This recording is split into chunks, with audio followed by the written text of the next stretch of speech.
નમસ્કાર દર્શક મિત્રો, હું છું ડૉક્ટર સુરેશ પટેલ. મંતવ્ય ન્યૂઝમાં આપનું હાર્દિક સ્વાગત છે.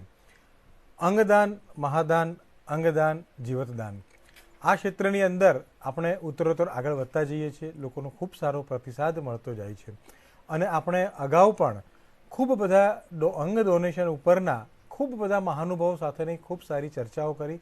લોક ઉપયોગી અને લોકોને ખ્યાલ આવે એ વિશેની ઘણી બધી માહિતીઓ આપણે આપી. મહત્વની જે વાત હતી, આ વખતે અમને જે વિચાર આવ્યો કે ભાઈ દરેક વખતે અંગ ડોનેશનની અંદર ગવર્મેન્ટની ગાઈડલાઇન શું છે, કોણ ડોનેશન આપી શકે, કોણ લઈ શકે, આ વિશેની ખૂબ વિસ્તૃત ચર્ચા થઈ. પણ હમણાં જ આપણે સૌ લોકો એક એવા સમયમાંથી ગુજર્યા અને એ સમયને કારણે ખૂબ બધું દેશની અંદર અને વિશ્વની અંદર તબાહી મચી. એ કર્યા પછી એ વિષયને લઈને આ ઓર્ગન ટ્રાન્સપ્લાન્ટ વિશેની જે અમુક ક્વેશ્ચનો હતા એ ખૂબ બધા લોકોના મગજની અંદર હતા અને એ વિષય છે કોરોના. તો આજે આપણે જે ચર્ચા કરવા જઈ રહ્યા છીએ કે કોરોનાની અસર અંગદાન ઉપર શું થઈ શકે, કોરોનાના કારણે પછી કોરોના પછી કેટલા અંગદાન થયા, કોરોના થયા પછી માણસ અંગદાન કરી શકે કે નહીં, કોરોના થયા પછી માણસ અંગ રિસિપિયન્ટ એટલે કે લઈ શકે કે નહીં, આવા ખૂબ બધા મૂંઝવતા પ્રશ્ન માત્ર સામાન્ય લોકોને નહીં પણ ઘણા બધા ડૉક્ટરને પણ આ મૂંઝવતા પ્રશ્ન હતા. તો એ માટે વિશ્વ લેવલે જેમણે લેન્સેટ જર્નલની અંદર પોતાનું જર્નલની અંદર જે ડેટા પ્રેઝન્ટ કર્યા અને સૌથી મોટા ડેટા એટલે કે 372 પેશન્ટની અંદર કોવિડ પછી જે ટ્રાન્સપ્લાન્ટ થયા હોય અને એનો જે ખૂબ મોટો ડેટા વિશ્વનો જે છે અને જે પ્રેઝન્ટ કર્યો એ ડૉક્ટર વિવેક કુટે એ આજે આપણી સાથે જોડાયા છે, જેમણે આના સિવાય પણ ખૂબ બધા 70 કરતાં પણ વધારે ઇન્ટરનેશનલ લેવલે પબ્લિકેશનો રજૂ કર્યા છે. તો આજે ડૉક્ટર વિવેક કુટે સાહેબ આપણી સાથે મંતવ્યમાં જોડાયા છે. એ આપણને કોવિડને રિલેટેડ જે કંઈ આપણા મગજની અંદર પ્રશ્નો છે એના વિશે આપણને માહિતગાર કરવાના છે. સાથે સાથે ડૉક્ટર દિનેશ ગેરા જે પીડિયાટ્રિક નેફ્રોલોજી છે, આઈકેડી એટલે કે કિડની હોસ્પિટલ સિવિલ હોસ્પિટલની અંદર જે આવેલી છે એની અંદર પણ એમનું ખૂબ મોટું યોગદાન છે. ગુજરાતની અંદર એવું કહી શકીએ કે શરૂઆતના બીજે મેડિકલ કોલેજની અંદર જ્યારે નેફ્રોલોજીની બેચો ચાલુ થઈ તો એ સિનિયર મોસ્ટ એટલે કે બીજી બેચના જો ડૉક્ટર હોય અને આટલા સિનિયર મોસ્ટ ડૉક્ટરનો પણ આપણને આજે લાભ મળવાનો છે. તો આ બંને ડૉક્ટર મિત્રોનું મંતવ્ય ન્યૂઝમાં હાર્દિક સ્વાગત કરું છું અને આપણે કોરોના વિશેની ખૂબ રસપ્રદ માહિતીઓ આપણે મેળવીશું. डॉक्टर कुटे, अभी ये जो कोरोना था तो कोरोना की इफेक्ट लोगों की किडनी पर हुई है कि नहीं हुई है, वो आपके जो रिसर्च हुए उनसे आप हमारे दर्शक मित्रों को बताएंगे. कोरोना की वजह से जो डायलिसिस और ट्रांसप्लांट पेशेंट हैं उनका नंबर काफ़ी कम हुआ था. जैसे किडनी हॉस्पिटल अहमदाबाद एक साल में लगभग 400 किडनी ट्रांसप्लांट करता है. 2019 में हमने 400 ट्रांसप्लांट किए थे और 2020 में कोरोना की पेंडेमिक की वजह से ट्रांसप्लांट नंबर लगभग 50% डाउन हुए, तो 2020 में हमने 200 ट्रांसप्लांट किए. 2021 में जब कोविड वैक्सीनेशन चालू हुआ along with other safety measures, 2021 में किडनी हॉस्पिटल अहमदाबाद ने 300 ट्रांसप्लांट किए. तो लगभग कोरोना के फर्स्ट वेव में हमारे सेंटर में और इंडिया में ट्रांसप्लांट नंबर्स 50% डाउन हुए थे, क्योंकि Covid was a health priority over transplant and dialysis. और किडनी के जो पेशेंट हैं उनके लिए डायलिसिस एक अल्टरनेटिव ट्रीटमेंट ऑप्शन अवेलेबल है अगर वो ट्रांसप्लांट के लिए नहीं जाते हैं, तो ये भी उसकी एक खास वजह रही. ડૉક્ટર દિનેશ સર, આપને વાત કરું કે આ જે કોરોનાની અસર બાળકોની અંદર, કેમ કે બાળકોની તો વેક્સિન ત્યારે આવી પણ નહોતી ને હજી પણ બાળકોની વેક્સિન જ્યારે અવઢવ છે, ત્યારે કોરોનાની અસર બાળકોની કિડની ઉપર કે બાળકોના બીજા કોઈ અવયવ હોય એના પર કોરોનાને કારણે કોઈ અસર થઈ હોય અને એ અસરો હવે જોવા મળતી હોય એવું કંઈ ખરું? ના, કોરોનાના હિસાબે બાળકોને ઓછું નુકસાન થયું છે. કોરોનાના થોડા ઘણા પીડિયાટ્રિક પેશન્ટ્સ એડમિટ થયા છે, પણ એ લોકોને મોટે ભાગે રેસ્પિરેટરી પ્રોબ્લેમ છે અને ડેથ કે મોર્ટાલિટી તો જવલ્લે જ થઈ છે. પણ ટેમ્પરરી કિડની ફેલ્યોર એવા 4-5 કિસ્સા અમે એક વર્ષ દરમિયાન જોયા છે, જે મોટા ભાગના બધા રિકવર થયા છે. અને પેશન્ટ જે લોકો ડાયાલિસિસ ઉપર હોય કે ટ્રાન્સપ્લાન્ટ માટે વેઇટિંગ હોય એ લોકોને એને કોરોનાના હિસાબે કંઈ વેઠવું પડ્યું હોય એવું ખાસ કિસ્સામાં બન્યું નથી. ખૂબ સરસ. આપણે બાળકોને ભગવાનની દયાથી કોઈ જ કોરોનાની ઇફેક્ટ કિડની ઉપર કે બીજા અવયવો ઉપર ક્યાંય પણ થઈ નથી, એ ખૂબ સારી વાત છે. હવે આપણે डॉक्टर विवेक कुटे जी, ये जो अभी कोरोना आया तो 2 साल तो अपने यही हुए कि किसी का कोई भी अपने जो ऑपरेशन या कुछ भी नहीं कर पाए. अभी एक बात ये मुझे बताइए सर जी कि ये जो कोरोना के बाद में जो व्यक्ति को कोरोना हुआ है वो अभी अपना, अगर मान लो उसको अभी कोई तकलीफ हुई तो ये अपना ऑर्गन डोनेशन कर सकते हैं या नहीं कर सकते? अगर कोई भी व्यक्ति को कोरोना हुआ है तो उसके रिकवरी के बाद वो 100% ऑर्गन डोनेट कर सकते हैं. हमारा एक इंडिया का multi centre research paper transplantation नाम के एक प्रसिद्ध जर्नल में पब्लिश हुआ है. उसमें हमने दिखाया है कि लगभग 1 महीने के बाद, कोविड रिकवरी के 1 महीने के बाद कोई भी व्यक्ति किडनी डोनेट कर सकता है. खूब सरस. कि कोरोना कोईने थयो होय अने मानी लो कि बीजा कोई कारणोसर एमने ब्रेन डेड थयुं होय કે એક્સિડન્ટ પછી એમને કંઈ હોય તો એ વ્યક્તિ 100% પોતાના તમામ ઓર્ગનો, લીવર, કિડની, સ્વાદુપિંડ, આ બધા જ જે ઓર્ગનો છે એ પોતે डोनेट કરી શકે છે. कुटे जी, वैक्सीन का कोई रोल है? अभी वैक्सीन लिया है नहीं लिया है उसके बारे में आपने कोई बता सकते हैं आप? नोटो यानी national organ and tissue transplant organisation, जो एपेक्स बॉडी है इंडिया में to regulate the organ donation and transplantation, तो हमारा जो रिसर्च ग्रुप है उन्होंने नोटो की गाइडलाइंस पब्लिश की है कि transplant patient, dialysis patient vaccination कब ले, किस हिसाब से ले. तो वैक्सीनेशन ज़रूरी तो है, लेकिन वैक्सीन नहीं हुआ है इसलिए ट्रांसप्लांट नहीं कर सकते, ऐसा नहीं है. हम पेशेंट को प्रोत्साहित करते हैं कि ट्रांसप्लांट होने के पहले उन्होंने कोरोना का वैक्सीन लेना चाहिए. लेकिन अगर किसी कारण की वजह से उनका वैक्सीनेशन नहीं हुआ है तो भी हम ट्रांसप्लांट के लिए आगे बढ़ सकते हैं, क्योंकि वैक्सीनेशन एक कोई परमानेंट सॉल्यूशन नहीं है.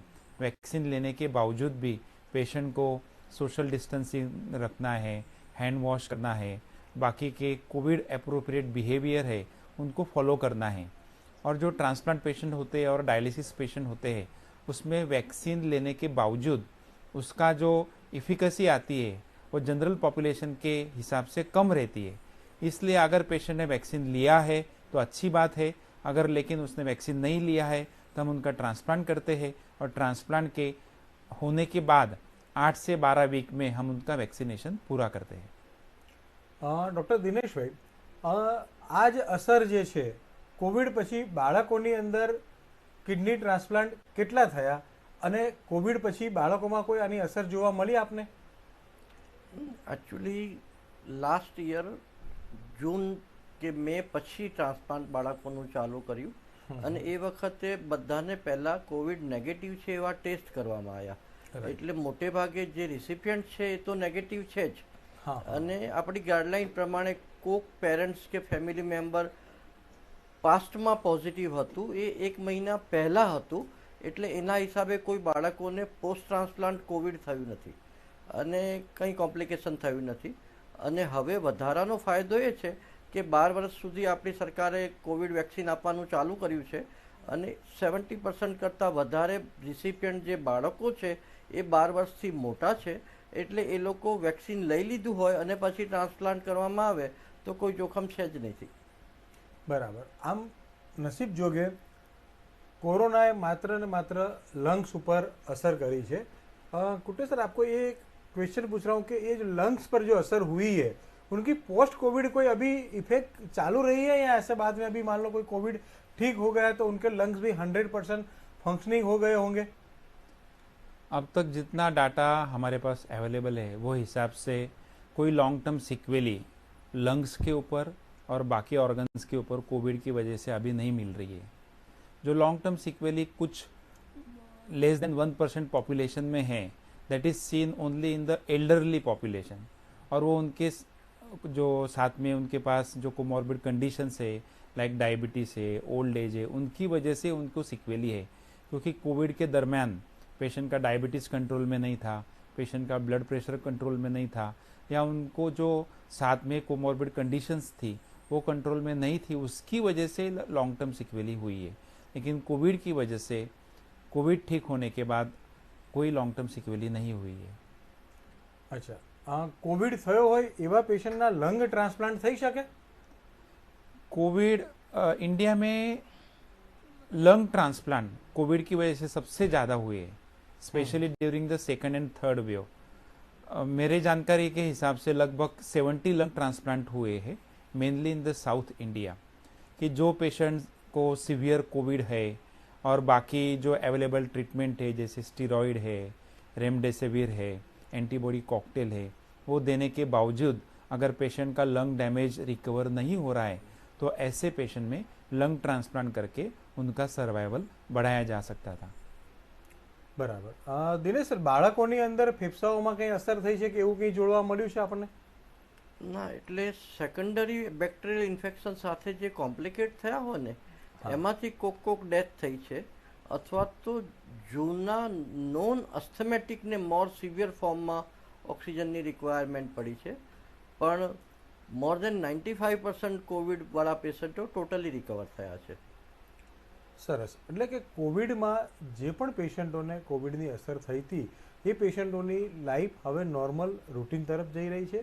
કુટે સાહેબે પણ હમણાં ચર્ચા કરી કે જે લોકોને મોટી ઉંમરના લોકો હતા એ લોકોને ક્યાંક લોંગ ટર્મ સિક્વન્સ એને જોવા મળ્યા છે કે એના લંગ્સમાં કે એમાં નાની મોટી થોડી ઘણી અસર રહી હોય એવું, પણ બાકી યંગ એજમાં જે લોકો હતા અને જે હવે નોર્મલ થઈ ગયા છે એમને વિવેકભાઈ એવું માની શકાય કે કોવિડ હવે ભૂલી જવાનો અને રૂટીન પોતાની લાઈફસ્ટાઈલ છે એ એન્જોય કરી શકે, એની રૂટીન લાઈફમાં ક્યાંય ડિસ્ટર્બ ન થાય.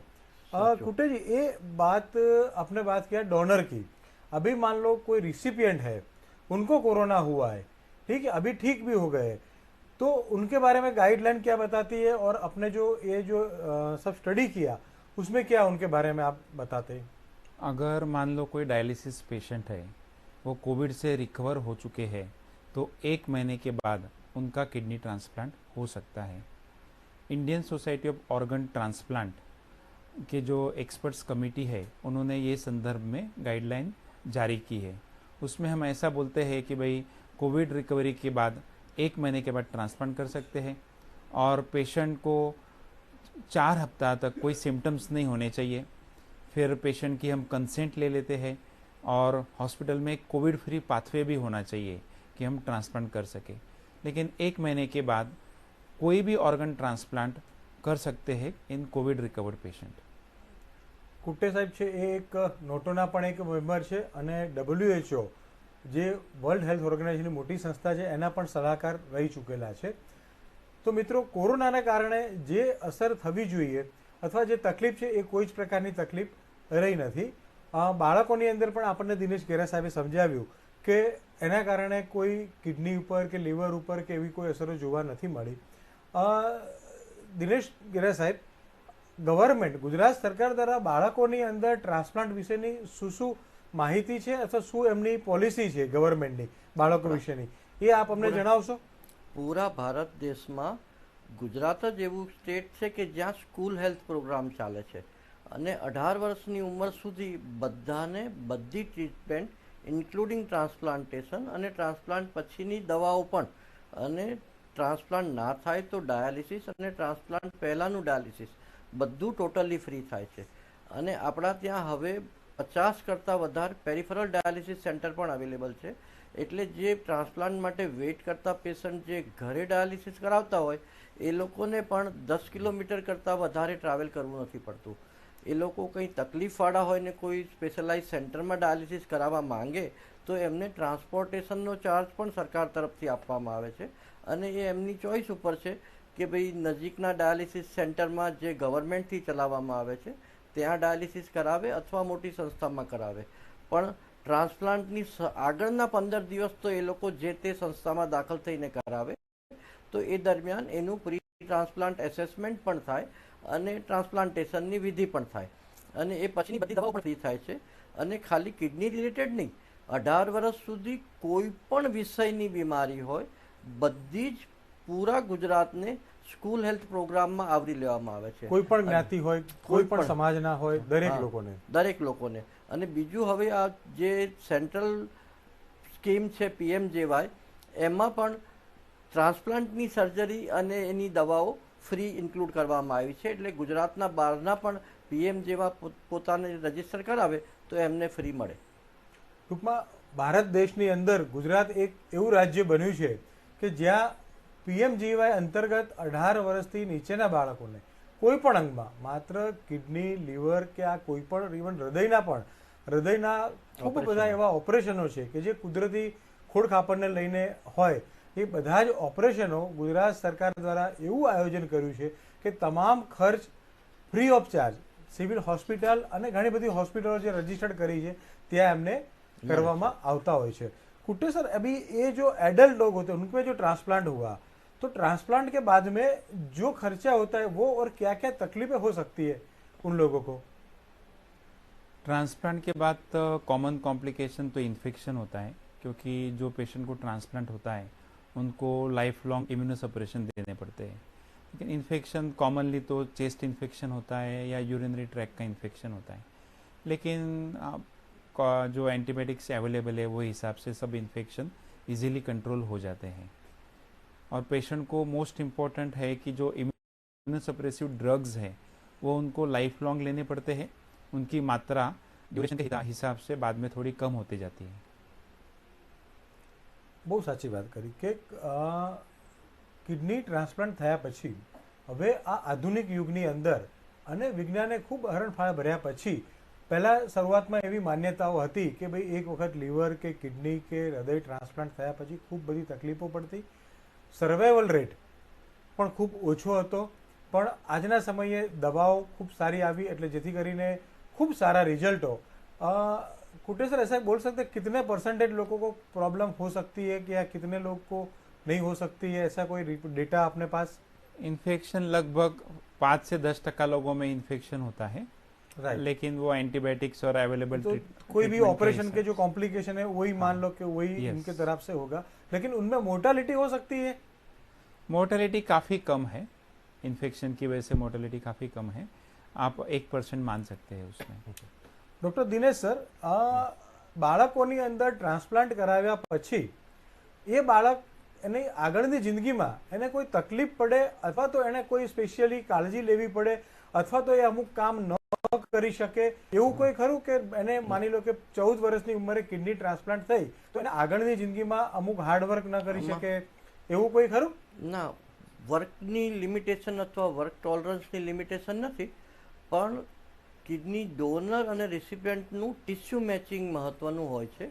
કારણ કે ઘણીવાર પેરેન્ટ્સ કે ફેમિલી ડોનર અવેલેબલ ના હોય અને ટ્રાફિક એક્સિડન્ટમાં જે બ્રેન ડેડ ડિક્લેર થાય એ લોકોના ઓર્ગન આપવામાં આવે એટલે એ લોકો ઓછા મેચ થયેલા હોય. તો જે ડિસીઝ ઓર્ગન ડોનેશનથી રિસીવ કરેલા કિડની હોય ને એમાંના ઘણા લોકોને એટલે કે 50% કે 40% લોકોને એ ઓર્ગન 10 વર્ષ પછી અથવા તો 10 વર્ષના ગાળા દરમિયાન ફરી ફેલ થઈ શકે. પણ એના માટે લિમિટેશન વર્કની નથી, લોડની નથી, એટલે એ લોકો બધું જ કામ કરી શકે. એડલ્ટમાં પણ કેટલા બધા લોકો આર્મીવાળા ટ્રાન્સપ્લાન્ટ કરાવીને પાછા આર્મીમાં સર્વિસ કરે છે, પોલીસમાં કરે છે, બિઝનેસ કરાય છે. અને બાળકો પણ ટ્રાન્સપ્લાન્ટ કરાયા પછી ગ્રેજ્યુએટ થયા છે ને ભણે છે. પણ જો મેચિંગ સારું ના હોય તો 10-15 વર્ષ પછી કિડનીનું કામ ધીમે ધીમે માઇનોર રિજેક્શન થવાથી બગડતું રહે અને એવી શક્યતા ઊભી રહે કે અડધા લોકોને 10-15 વર્ષ પછી નવું ટ્રાન્સપ્લાન્ટ કરાવવાની શક્યતા પેદા થાય. અમુક 40% કે 25 થી 40% કિસ્મતવાળા હોય કે જે લોકોને મેચિંગ સારું મળી જાય ને એ લોકોને વર્ષો વર્ષ સુધી કંઈ તકલીફ ના થાય. સાહેબ, આ મેચિંગ એટલે શું? જે અમારા દર્શક મિત્રોને સાદી ભાષામાં સમજાવવું હોય તો શું કહી શકીએ આપણે? એટલે આ એક જાતનું ટિશ્યુ ટાઈપિંગ અને ટિશ્યુ મેચિંગ હોય કે પેરેન્ટ્સની કિડની હોય ને 50% કરતાં વધારે મેચ હોઈ શકે, પણ જે અનરિલેટેડ ટ્રાફિક એક્સિડન્ટમાં જેમનું કોઈ બ્લડ રિલેશન નથી એ લોકો ભાગ્યે જ 25%થી વધારે મેચિંગ હોય. એટલે 25%થી ઓછા મેચિંગવાળા હોય એ લોકોને માઇનોર રિજેક્શન કન્ટિન્યુઅસલી દવા આપવા છતાં પણ ચાલુ રહી શકે. દવાઓના સહારે જ એ કિડની કામ કરવાનું ચાલુ રાખે પણ વર્ષો જતાં એની કિડનીને નુકસાન થઈ શકે. એટલે જો પેરેન્ટ્સની હોય એ હંમેશા જે ટ્રાફિક એક્સિડન્ટમાં મૃત્યુ પામેલા અથવા બ્રેન ડેડ ડિક્લેર થયેલા ઓર્ગન હોય એના કરતાં વધારે સારી ચાલે. બહુ સાચી વાત કરી તમે કે આપણું શરીર જે છે એ બહારનું ઓર્ગન એટલે કે એ એક જાતનું ફોરેન બોડી તરીકે જ ગણાય, પણ એના કંઈક જે એના જે બ્લડ ટિશ્યુના જે કીધા સાહેબે કે એ તમારા બોડીના રિસિપિયન્ટના અને દાતાના આ બંનેને જો મેચ કરતા હોય તો ઘણા બધા લાંબો સમય ચાલતું હોય છે અને પાછળથી એમને તકલીફ પણ ઓછી પડતી હોય છે. कुट्टे सर, ये मान लो एक बार किसी का ट्रांसप्लांट हुआ, 10 साल के बाद में कोई और प्रॉब्लम हुई तो उसका दूसरी बार ट्रांसप्लांट हो सकता है? नहीं, दूसरे बार ट्रांसप्लांट तो हो ही सकता है कि बाय एंड लार्ज एक किडनी का लाइफ स्पैन 15 साल होता है, और जो किडनी अगर लिविंग डोनर होता है तो उसका लाइफ स्पैन थोड़ा ज़्यादा होता है, और किडनी का डोनर अगर कैडावर डोनर होता है तो उसका लाइफ स्पैन थोड़ा कम होता है. बहुत हमने लगभग 100 से ज़्यादा पेशेंट में सेकंड ट्रांसप्लांट किए हैं, और लगभग 40 से 50 पेशेंट है जिसमें थर्ड ट्रांसप्लांट किए हैं, और कुछ पेशेंट में फोर्थ ट्रांसप्लांट भी हुए हैं. तो मान लो कि इंडिया में जो पेशेंट की उम्र है किडनी फेल होने की वो लगभग 40 के आसपास है. एक किडनी 15 से 20 साल काम करती है, तो काफ़ी पेशेंट को सेकंड ट्रांसप्लांट की ज़रूरत पड़ती है. सेकंड ट्रांसप्लांट संभव है, और वही हिसाब से हम उसका आगे ट्रीटमेंट पूरी कर सकते हैं. આમાં હું એક ઇન્ટરેસ્ટિંગ વાત કહું કે દુનિયામાં એવા દર્દીઓ છે કે જે લોકોમાં એક કરતાં વધારે ઓર્ગન ટ્રાન્સપ્લાન્ટ થયેલા છે. એક જ વ્યક્તિની અંદર ઘણા બધા ઓર્ગન આપણે કરેલા હોય, કિડની થયું હોય, લંગ થયું હોય, હાર્ટ થયું હોય, ઇન્ટેસ્ટિન થયું હોય, અને એક બે પેશન્ટ તો એવા પણ દુનિયામાં હશે જેનું ખાલી બ્રેઇન જ પોતાનું છે, બીજા બધા ઓર્ગન ટ્રાન્સપ્લાન્ટ થયેલા હોય છતાં એ હેલ્ધીલી જીવતા હોય. ખૂબ સરસ સાહેબ, આપ ખૂબ સરસ માહિતી આપી કે એવા પણ લોકો છે જેને માત્ર એક ઓર્ગન નહીં પણ ઘણા બધા ઓર્ગન લીધા હોય અને ખૂબ સરળતાથી અને સાહજિક રીતે જીવી શકતા હોય. મિત્રો, આ જે કુદરતે જે આપણને આપેલું છે અને ક્યાંક એમાં કંઈક ગડબડ થઈને આપણને તકલીફ પડે છે, પણ એ કુદરતે સુધારવા માટે ફરી પાછા ડૉક્ટરોનું સર્જન કર્યું છે, અને એ જ ડૉક્ટરો પાછા કુદરતની ક્યાંક નાની મોટી થયેલી ભૂલોને સુધારી અને લોકોને પાછું જીવતદાન આપતા હોય છે. આજ આપ ડૉક્ટર દિનેશ ગેહરા સાહેબ અને વિવેક કુટ્ટે સાહેબ અમારા મંતવ્યમાં આપ પધાર્યા. આપનો ખૂબ ખૂબ આભાર. અમારા દર્શક મિત્રોને ખૂબ સારી માહિતી આપવા બદલ. ફરી પાછા આવતા શનિવારે 2:30 વાગે મળીશું. જય હિન્દ.